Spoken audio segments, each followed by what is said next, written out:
Imagine waking up on a random Tuesday morning. You check your investment accounts like you sometimes do with your morning coffee, and you notice something strange. Yesterday, while you were at work putting in your 8 hours, your portfolio generated $412 in gains. You do some quick mental math.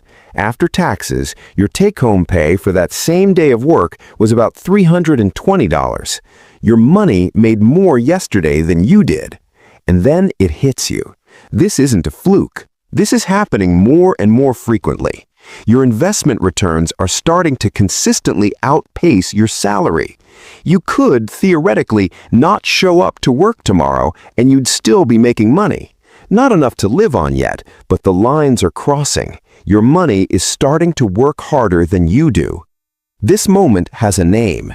It's called the crossover point. And here's the thing that keeps me up at night.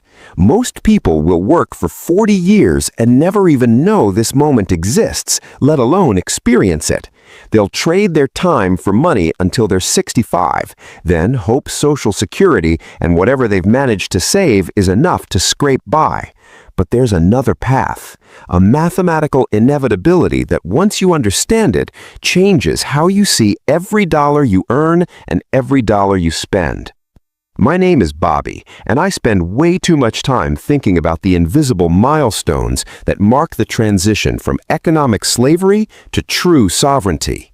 If you are someone who feels like you are running on a treadmill that keeps speeding up, or if you are obsessed with the idea of freedom but feel lost in the sea of vague financial advice, make sure to hit that subscribe button and give this video a thumbs up if this helps you out. Because today, we aren't talking about budgeting apps or how to save $5 on a latte.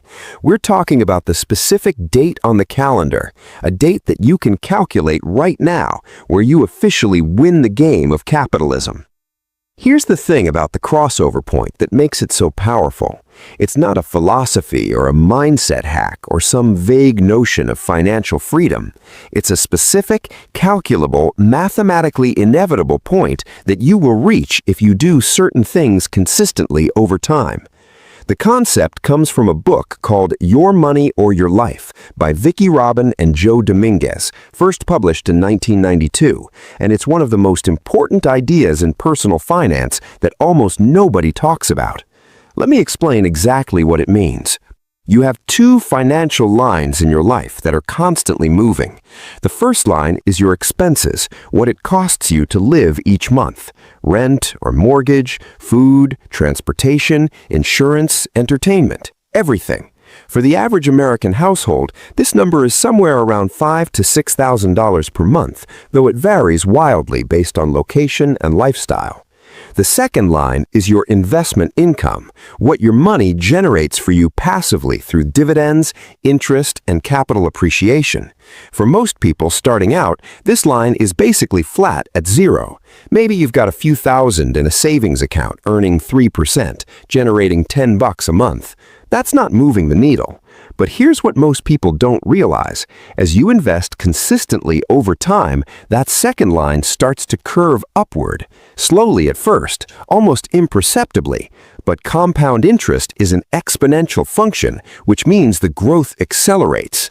That investment income line isn't rising in a straight diagonal. It's rising in a curve that gets steeper and steeper the longer you stay in the game.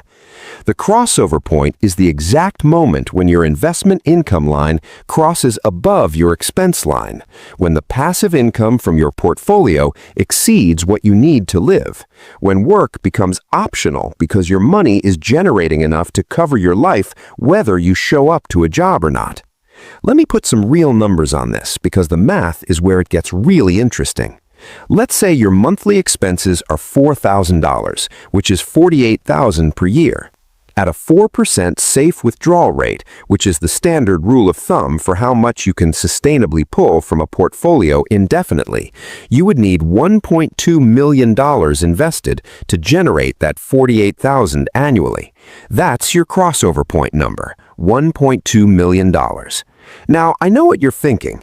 Bobby, $1.2 million? I'll never get there. But let's actually run the math on how long it takes, because I think you'll be surprised.